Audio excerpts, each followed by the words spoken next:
Hindi pa rin natutunton si suspended Mayor Alice Guo na ipinaaresto ng Senado dahil sa hindi pagdalo sa mga pagdinig kaugnay sa Pogo Hub sa Bamban, Tarlac. Sa panayam natin kanina sa abogado ni Mayor Guo na si Attorney Stephen David, sinabi niyang nasa Pilipinas pa rin ang kanyang kliyente. Hawak naman ngayon ng Senado ang accountant ni Guo na si Nancy Gamo. May unang balita si Jonathan Andal. Nakakulong na sa Senado si Nancy Gamo, ang accountant ni suspended Bamban Tarlac Mayor Alice Guo. Nahuli siya ng Senate OSAA o Office of Sergeant at Arms sa kanyang address sa Caloocan City. Siya pa lang ang nahuli sa 8 ipinaaresto ng Senado na nang isnab sa mga pagdinig kaugnay sa Pogo. Si Guo hindi nadatnan sa kanyang farm sa Bamban.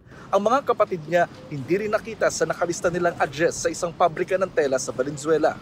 Meron kaming arrest order kay CMN, El Guo, at saka Sheila Guo. Wala pong ganyang nakatira dito, sir. Hindi rin nakita ang mga sinasabi nilang magulang na sina Wen Yidlin at Jan Zonggo.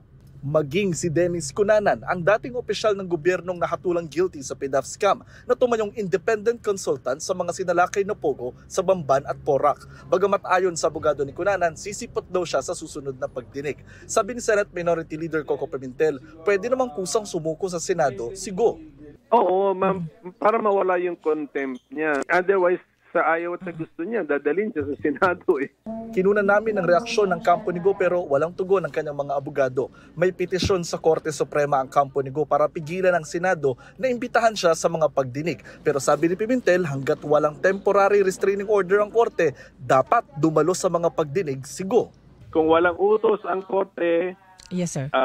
Para sa pabor ng petitioner, sumunod ka ngayon sa utos ng Senado na umattend ka. Kahit anong sagot mo, pwede magamit laban sa iyo sa isang criminal proceeding. Di ba ginpoke ka na right against self-incrimination mo on a per question basis? Teka, alam na ng lawyers na yan. Ang nangyari tuloy kay Mayor Alice Guo, meron na nga siyang problem sa substantive law. Dadagdagan pa niya ng procedural law. Kasi ito procedural to problem yan, not attending eh. Batay sa arrest order, kapag nahuli na ng OSAA, sina Guo at iba pa, ikukulong sila sa Senado hanggang humarap sila sa susunod na hearing sa July 29. Pinasabina na rin sa July 29 hearing ang 18 individual na isinasangkot sa mga sinalakay na Pogo sa Bamban, Tarlac at Porac, Pampanga. Kabilang dyan si Alberto Rodolfo A.R. de la Serna, executive assistant noon ni dating presidential spokesperson Harry Roque, na ang appointment papers ay nadiskubre ng mga otoridad sa Pogo Hub sa Porac. Itong unang balita, Jonathan Andal para sa GMA Integrated News.